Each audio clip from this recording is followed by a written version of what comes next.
Hi everyone. We are here to learn English and also to learn public speaking. We are understanding making the talk to inform. We are understanding making the talk to inform. So, good morning, good afternoon, good evening in different parts of the world. Today, we are going to understand and study a very important point. Restrict your subject to fit the time at your disposal. A very important point to note as we are making the talk to inform, it is speaking about restrict your subject to fit the time at your disposal. Okay, so here it says in one of his talks to teachers, Professor William James pauses to remark that one can make only one point in a lecture.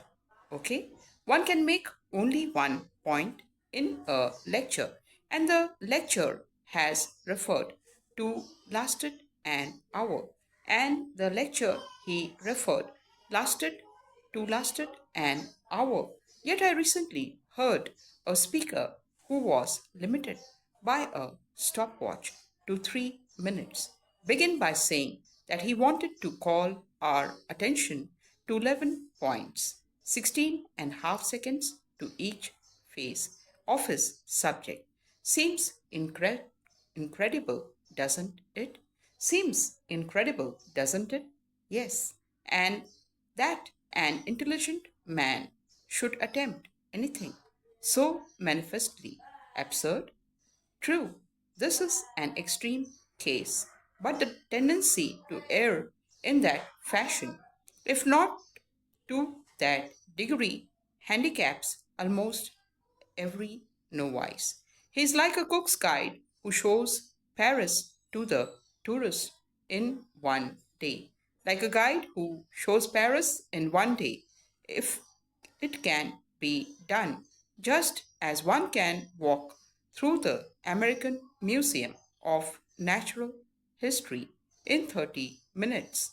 But neither clearness nor enjoyment results. Many a talk fails to be clear because the speaker seems intent upon establishing a world's record for ground covered in the allotted time.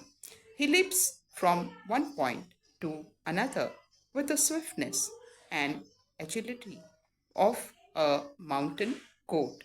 Yes, and we are emphasizing on restrict your subject to fit the time at your disposal.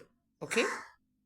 If, for example, you are to speak on labor unions, do not attempt to tell us in 3 or 6 minutes why they came into existence, the methods they employ, the good they have accomplished, the evil they have brought, and how to solve industrial disputes.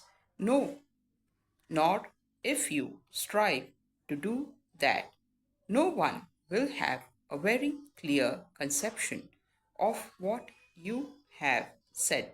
It will be all confused, a blur, too sketchy, too much of a mere outline.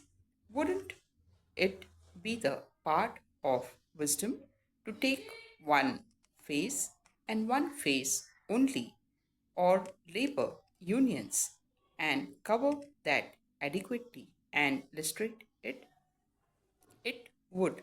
That kind of talk leaves a single impression. Yes, that is the thing. Okay,